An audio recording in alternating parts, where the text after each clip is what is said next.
Hey guys, welcome back to another episode of NBA Reels. Keeping it real with you, I'm Arvind and I have Pranav with me. This episode, the main focus is going to be on the historic Game 4 of the 2026 NBA Finals.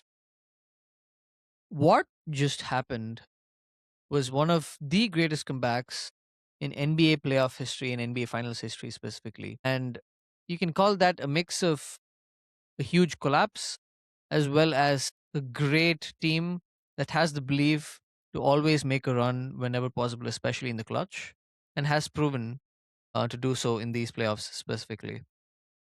And that's your New York Knicks.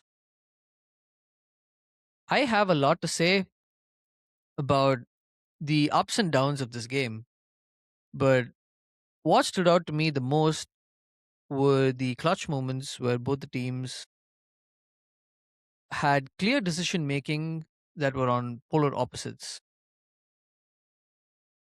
What do you have to say about this, Pranav?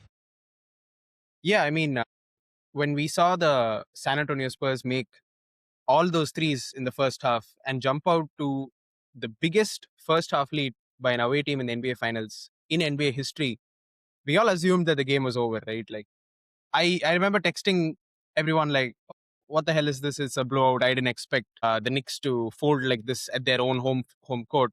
But then, you just had this sort of feeling going even into halftime that maybe the Knicks could come back. Maybe, you know, the Spurs were not shooting their regular numbers and they would fall back to earth in the second half.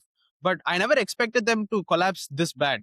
Even when it was, very close in the fourth quarter and the Knicks were hitting crazy threes and crazy shots, I always thought, okay, maybe the Spurs can always default, go back to Wemby, make some regular, easy bread and butter shots that they always take in the paint. But then they refused to.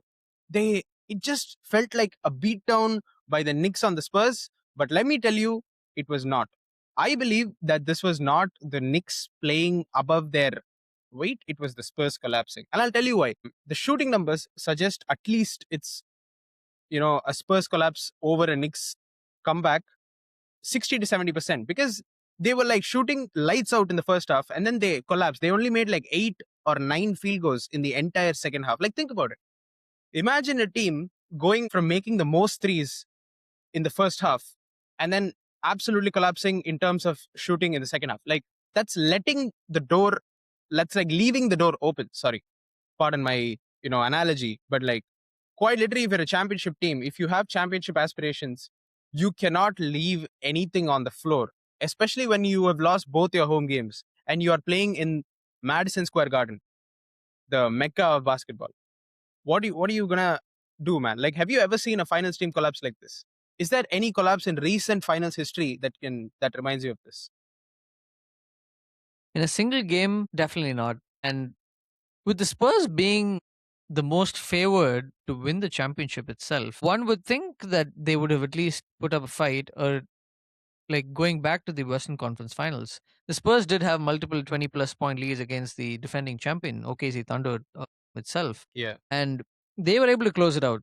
They were able to make sure that the Thunder did not make any runs, that they did not come back and end up winning the game at any cost.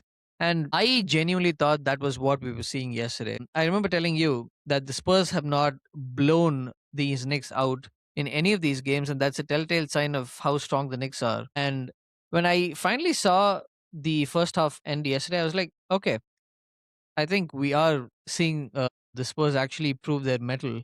And that's it. I went to sleep. And I wake up in the middle of the night to multiple calls hearing that the Knicks have won the game. And Yeah. I am just in absolute shock at the abysmal performance in the second half by the Spurs. Like when you're in the bonus in the last 8 minutes of the fourth quarter, why aren't you attacking the rim? Why are you settling for jump shots? Or why are you not careful with the ball? Why are you turning it over? Why do you not just dribble it out? Be patient. Wait till the shot clock gets close to five. Even They took attempt so a many shot early inside the shot clock paint. threes, like you said. There's so many weird shots, and like, I don't know, like Fox. Remember that one possession? He comes on the left side, past half court, and then he doesn't even check if Castle is watching or Wemby is watching. He just throws the ball to Castle and then it's a turnover. Like, what kind of offensive organization is that? Like, Fox has to be more mature in these situations, right? Like, getting a few scores in a row is what defines a game. What was he doing? He is the only one, ironically, that has prior playoff experience Yeah. as a solid starter on that team. And there are people on the bench who've won championships like Luke Cornett. But in terms of a veteran leadership presence on the starting lineup, I feel like De'Aaron Fox was supposed to be that person for the Spurs. I saw a tweet that said, "You can take the man out of the Kings, but you can't take the Kings out of the man." It's just a nostalgic feeling, a not so like positive feeling though for Kings fans and De'Aaron Fox himself as to why these boneheaded decisions are being made in that place in the clutch. And like I said, if you had just been patient, if you just slowed it down, you would not have been in this situation because the Knicks had to play with urgency. So you had to do something that went against what they wanted to do, which was to play fast. So I look at these instances, I look at the Spurs, and I wonder why these seemingly simple decisions were not made even in the fourth quarter after the lead was cut down to 15 from 27 at the end of the third quarter. Like, okay, you go into halftime with a 27-point lead. You come back, start the third quarter, and end the third quarter, and now it's a 15-point lead. If the Spurs were any serious team, they would definitely be alarmed and not be complacent at the start of the fourth quarter and change their attitude and approach to how they went about the game in the fourth quarter itself.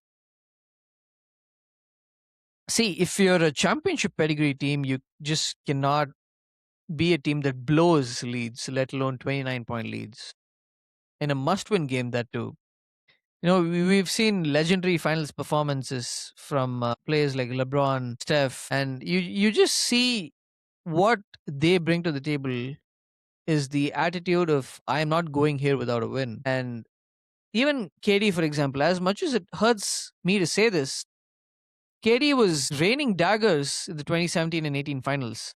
And that is what legends are supposed to do.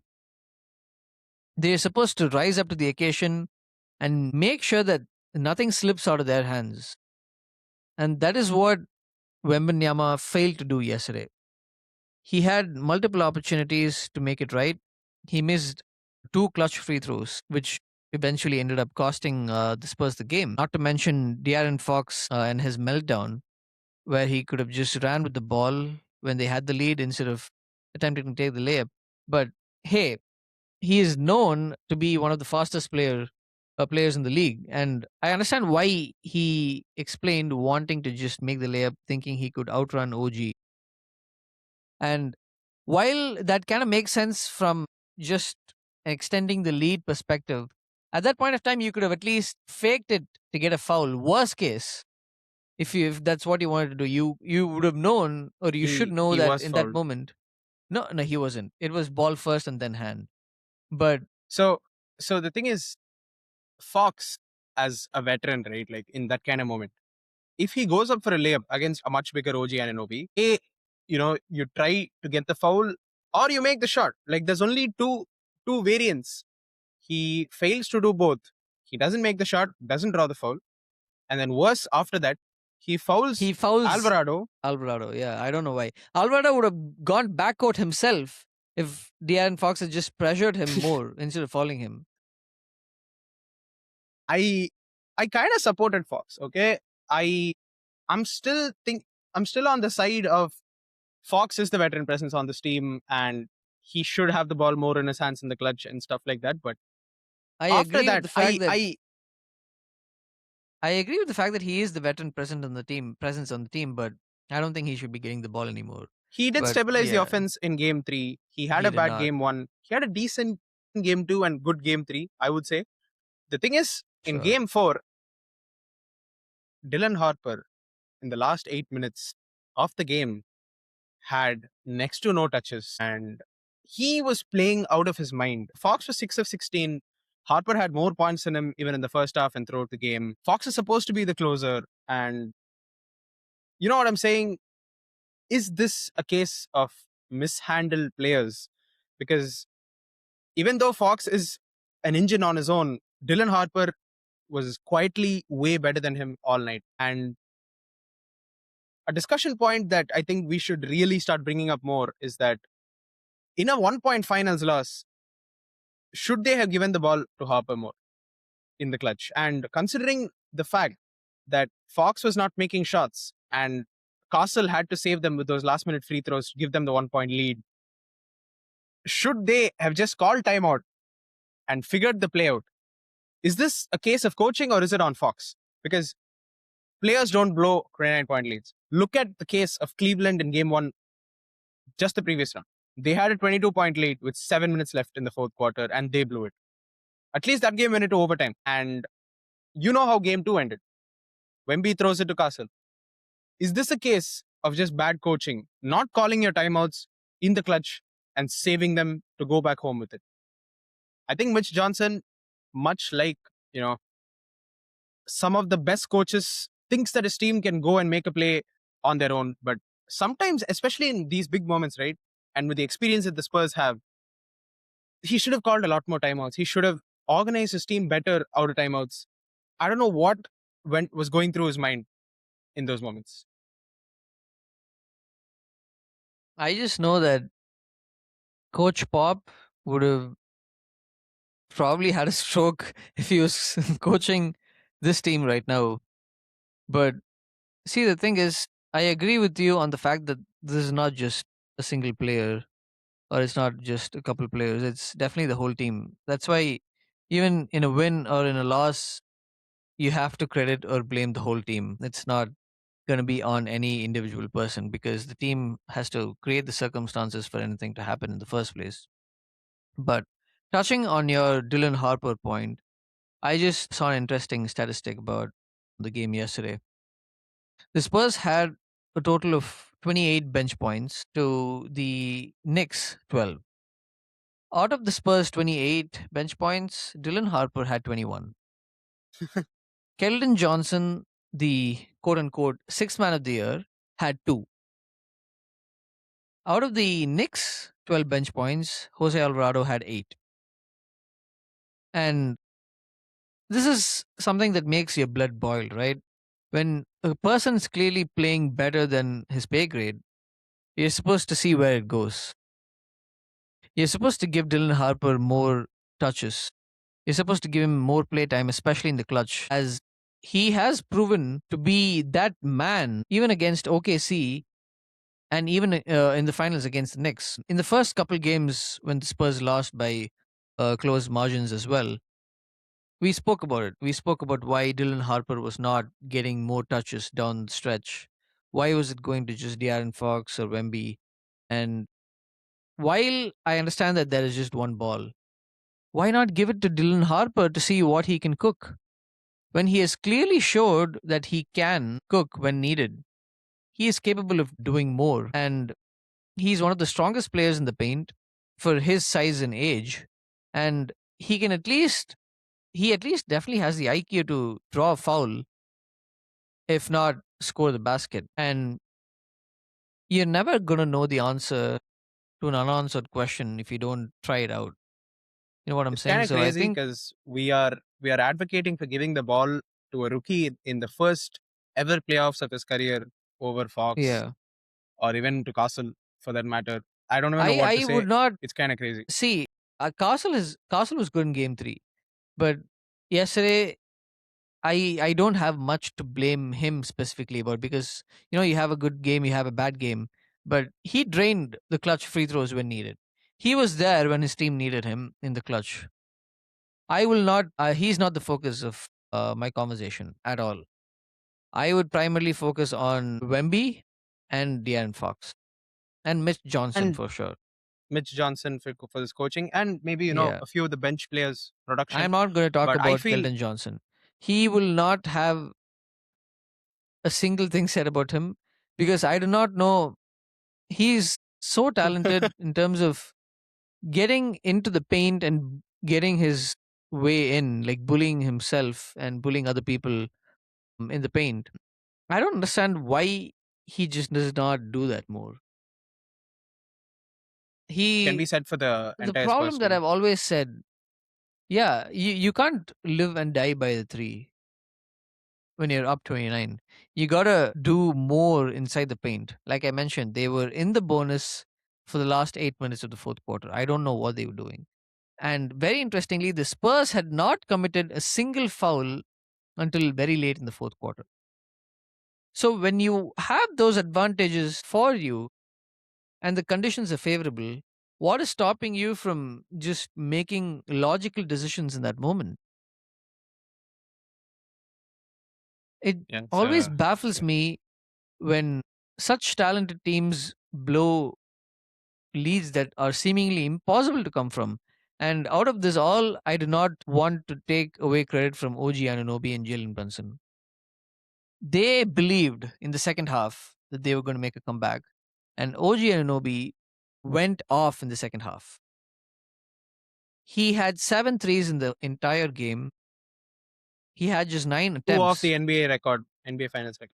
Yeah, and he was shooting it over Wemby. Jalen Brunson was shooting threes over Wemby. You know, that's what balls of steel are made of. You can't teach grit. You can't teach the courage that it takes to make such decisions and shots in those moments over a 7'4" alien who ensures that you cannot see the rim for the majority of the time that you're shooting. Yeah. That's That Those are Brunson just shot winning was plays. absolutely insane. Like, I did not think it was going in. I'll be real with you. No way. But let's look at it Yeah. this through this lens, okay? Like in the fourth quarter, Wembanyama was a non-factor defensively. Think about it. The DPOI was getting bullied by Cat. He was getting dragged out to the perimeter and being forced to guard smaller guards. And I always thought, he was pretty good at that. He is pretty good at that. He just seemed to have lost his confidence in the fourth quarter and he looked a little shaken up. In the first half, he was talking a lot of shit to Mitchell Robinson, saying, "I'm in your head" or something like that. I don't know where that mentality went in the fourth quarter. You have to have the same attitude throughout the game. You can't just talk shit. Everyone like to act tough when they up, like Luca said. That's so stupid. Especially someone like Wemby, right? Like I always didn't think he was a front runner, but this game was kind of crazy. And just to give a little bit of context to you guys about like what the level of this comeback was, the largest comeback that I have seen, and I think this is like maybe a playoff game record, is 2019 when the Clippers made a 31-point comeback against the Golden State Warriors. And this is a Clippers team, if you remember, that had Shea Gilgeous Alexander. And that's a little bit wild if you really think about it. And the Knicks really have the second greatest comeback in NBA playoff history, and they did it in a finals game. And the probability is kind of crazy. Like in games that teams have trailed by at least 29 points in the last 30 years, the Knicks beat, I don't even know what to say about this. It's a 2-28 record in the playoffs where a team has trailed by 29 points or above.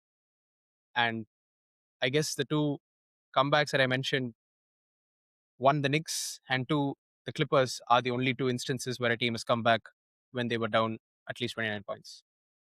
This is absolutely insane. And I have to say, like you said, to give credit to OG, because that last possession, Brunson did not get the best shot.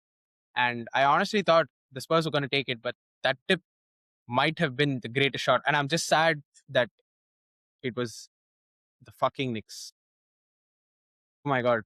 Every fan was absolutely insufferable during the game. You saw the arena, they were down 20 and the fans were still celebrating. These are not guys who watch basketball, these are just randoms. And I found out that a lot of Knicks fans exist after this game.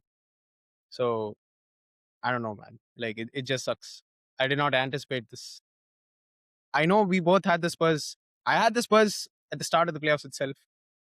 I think a lot of people had Spurs, but what do you think happens after this game if the Spurs lose? It's looking likely that the Spurs will lose based on, how the series is going. And, the only 3-1 comeback in NBA history was done by LeBron James. So what do you think this is going to leave a stain on Victor Wembanyama's legacy, the Spurs legacy? There's so much to like unpack here. I don't think this should leave a stain on anyone's legacy. I mean, everyone on the Spurs, this is their first time, this is their first rodeo, and they beat the defending champs. And I feel like that's pretty big in itself. If they had won the championship, it would have been the cherry on top. But I do not see this as a stain. I see this more as a win for Jalen Brunson and the New York Knicks and their effort and what they have done over the past few years. Getting Cat for Julius Randle and DiVincenzo, I know that was the franchise altering move. Carl Anthony Towns now has the highest plus minus in a single postseason run in NBA playoff history. And that is surpassing Steph Curry in the 2016-17 playoffs when they went 15 and 1. Sorry, Yeah, 16 and 1. 16 So and 1. that is saying something. The the biggest factor against Wemby for the Knicks has been Towns himself. He's proved to be very mobile for his size, very strong. He's not someone you can just push through if you're Wemby. And he's held his ground on every single matchup, whether it's Wemby or Kellen Johnson, whoever it is. And he's just a winning player, man. Carl Anthony Towns he was in a good team with Minnesota where they made the Western Conference Finals. And looking back, I remember how shocked we were when the Wolves traded him for Julius Randle. We were thinking that it was definitely a win for the Knicks, and I think we were right. The first year, it was kind of hard to predict because both the teams made the conference finals, and Julius Randle was great for the Timberwolves in 2025. But I feel like it's pretty safe to say that so far, right now, the Knicks have won the trade. And to answer your question, I do not see the Knicks losing the finals at all. It would definitely be history if the Spurs managed to come back, but I do not see that happening. The Knicks are just too poised for that to happen, and I see this going to a maximum of 6 games, if not Yeah, five. yeah. I'd say the same So thing. I also see this going 6 because I don't think the Spurs are going to give up on their own home floor. And another thing that, I just wanted to randomly mention was that remember that out of bounds call that they had on Castle? The NBA, you know, report, last 2-minute report, rules one that the block was a correct no call, OG on De'Aaron Fox. And it revealed that Castle should not have been called for an out of bounds. He was actually in bounds. And this did swing the game. I remember even I was wondering, I thought they called an offensive foul on Castle or something like that, but it looked like Hart was impeding his motion. And these are the kinds of calls that swing games. And it's kind of sad, but yeah, it is what it is. The Spurs had all their chances to win this game, and I don't know what to say. Yeah. But another thing that, this game and this series might end up questioning is again back to the Mavericks. One, trading away Jalen Brunson, and two, trading away Luka Doncic. And in the past 3 years, those two have made two finals. And one of them might end up winning their first chip and the first one for New York in 53 years. And this is this is kind of historic because who the hell thought, you know, the East was anywhere close to winning a championship? We first thought it was Boston, and then they lost, in the first round to Philly. Then we said, okay, maybe the Pistons make a deep run. They lost in the second round to Cleveland. Then Cleveland got swept by the Knicks, and the Knicks have had two sweeps en route to the finals and one of the most historic playoff runs. And Jalen Brunson, Carl Anthony Towns, a former champion in OG Anunoby, they're all making history. And in my opinion, the craziest thing is OG Anunoby is currently frontrunner, in my opinion, for Finals MVP. What do you think? I feel it's definitely going to be tight between Towns, OG, and Brunson. But I feel like they're going to give it to Brunson because of the fact that he has the highest amount of points just from a strictly PPG perspective. So I feel like that's how it's going to swing. But I'd say they should look at defensive impact because OG has been great on they both ends should. of the floor. They He's had a should. game winner as well. Yeah. They should. It would be interesting because I, even if it does end up being Brunson, I don't think it's going to be unanimous. It should not be. I'm not trying to take a dig at Brunson by any means. This is just a testament to how well built the Knicks are, right? How strong they are from all fronts. And even though Josh Hart is not a contributor on the scoring front as much as the others, he is the heart and soul of the team. And you need a team that can work with each other. That we've said this on the podcast before. You need to know your role on a basketball team, right? You need to know what you're there for, and you need to know, most importantly, what you do best. As a player and as a coach, I think that's their job to kind of figure that out before going into such big games with heavy stakes. And I feel like Josh Hart has exemplified the fact that he is, the hustler, the rebounder. He's going to do the dirty work. He's going to make the right passes. He's going to make the right reads. And kudos to Mike Brown for giving everyone on the team that confidence. And most importantly, kudos to him for giving Jose Alvarado the confidence, because Alvarado was just, he is still coming off the bench. And I wouldn't have expected him to play such crucial minutes in the fourth quarter of such a large comeback.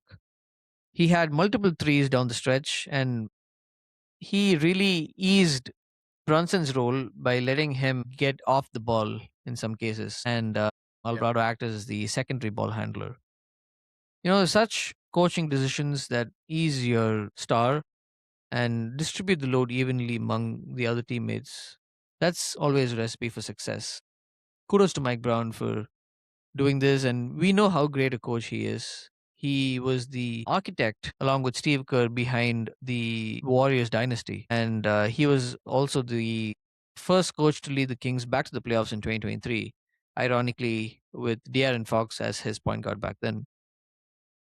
The So, Kings let go of both of he's, them. yeah, don't even let me get started on that one because that's going to be a whole another episode. But it's really great to see that well-deserved coaches are getting the respect after seeing multiple coaches get fired after winning championships and whatnot. So kudos to Mike Brown and the coaching staff for sure. And I think one last thing that I would like to point out is you remember the J.R. Smith horrible mistake in 2018 in game one Hmm. of the 2018 finals. Yeah. The crazy thing, I just saw a tweet that said the crazy thing is De'Aaron Fox should have done what JR did, and JR should have done what De'Aaron Fox did. Wow. Wow. It's actually crazy. That pretty much sums it up. That pretty much sums it up. Yeah. That's actually crazy. But yeah, I think that's it for this episode, guys. I think we're good, and we should be back soon. We'll be back to discuss the entire playoffs. It's been a wild, wild playoffs, and we have a lot to say about most of these series as well. So we'll be back with another episode pretty quick. And stay tuned and let us know who you think you predicted to win this finals before going in. And I know it was the Spurs. Don't lie. You don't have to say the Knicks. But Thank you it's guys so much. it's it's definitely going to be interesting to see who you guys were hoping to win it all at the start of the playoffs, because like we mentioned, I think we had the Celtics at least going to the conference finals, like how they always have in the past few years, at least specifically. So yeah, drop your thoughts in the comments below and what you predicted at the start of the playoffs. That's it for this episode. Thank you guys. We'll see you in the next one.